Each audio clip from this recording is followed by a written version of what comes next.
क्या जिनपिंग की जिद युद्ध कराकर मानेगी? जिस तरह चीन ताइवान के खिलाफ सैन्य अभ्यास कर रहा है, उससे पूरी दुनिया में चीन की किरकिरी हो रही है। लेकिन आतंकवाद के लिए विश्व में कुख्यात पाकिस्तान चीन के समर्थन में कूद पड़ा है। कायर और आतंक पसंद पाकिस्तान चीन को युद्ध के लिए उकसा रहा है। चीन के कर्ज तले दबा पाकिस्तान पूरी तरह सरेंडर दिख रहा है।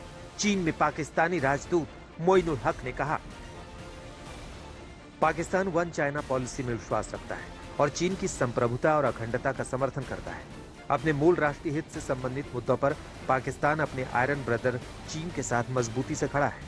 अंतर्राष्ट्रीय कानून की सीमा के अंदर प्रत्येक देश को अपनी संप्रभुता और अखंडता की रक्षा करने का अधिकार है।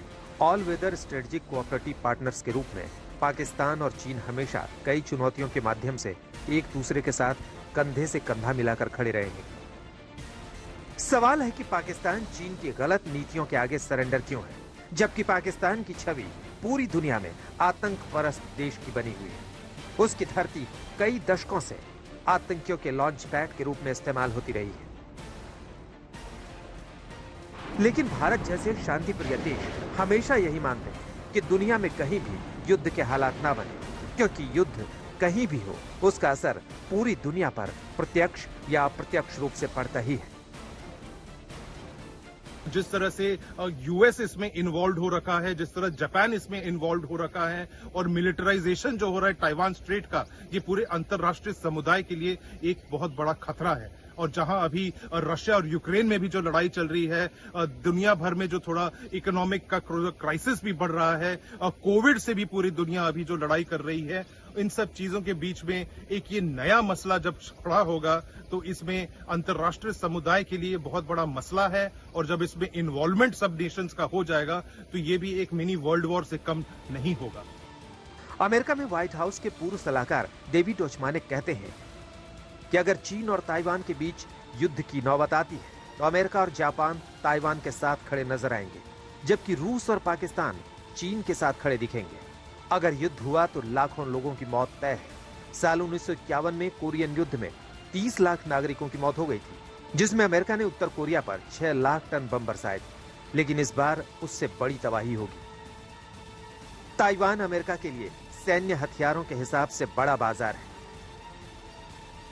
काउंसिल ऑन फॉरेन रिलेशंस के मुताबिक अमेरिका अब तक 16 सालों में ताइवान को $5,000 करोड़ का हथियार मुहैया करा चुका है।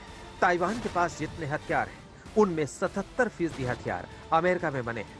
साल 2019 में अमेरिकी सरकार ने ताइवान को $800 करोड़ में कुल 66 F-16 लड़ाकू विमान बेचने का करार किया था। खतरे को भांपते हुए ताइवान ने अपना रक्षा बजट दोगुना करते हुए इसमें $860 करोड़ की बढ़ोतरी की। इतना ही नहीं, ताइवान खुद भी अत्याधुनिक हथियार बना रहा है।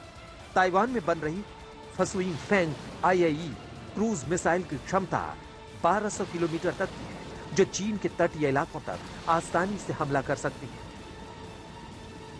चीन कह रहा है कि अमेरिका जल्द ताइवान को हथियारों की सप्लाई बंद करे। उधर चीनी हमले के खतरे के बीच ताइवान अलर्ट है। ताइवान कह रहा है कि उसे कमजोर समझने की भूल चीन को भारी पड़ सकती है। वो ईंट का जवाब पत्थर से देने का जज्बा रखता है। ताइवान का इरादा तो मजबूत दिख रहा है, लेकिन चालबाज चीन से निपटना उसके लिए आसान नहीं होगा। चीन ने युद्धाभ्यास के बहाने ताइवान को 7 तरफ से घेरे रखा है।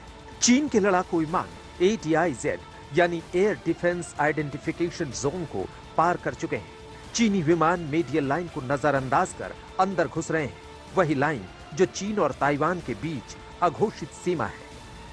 चीन ने अपनी नौसेना के 2 अहम एयरक्राफ्ट कैरियर लियोनिंग 001 और शेडोंग CV-17 को भी ताइवान बॉर्डर की तरफ तैनात कर दिया है। लियोनिंग पर 40 लड़ाकू विमान है और शेडोंग पर करीब 36 लड़ाकू विमान। एयरक्राफ्ट कैरियर पर ज्यादातर J-16 लड़ाकू जेट है, जो एटमी ताकत से लैस है। दुनिया के ज्यादातर देश दोनों देशों के बीच शांति की कामना कर रहे हैं, लेकिन पाकिस्तान की बेशर्मी देखिए, वो खुलकर खून खराबे का समर्थन कर रहा है। यानी वो जिद्दी जिनपिंग को उकसाने का काम कर रहा है, लेकिन उसे नहीं पता कि आग से खेलने वाला भी एक दिन उसकी जद में आता जरूर है। आज तक ब्यूरो।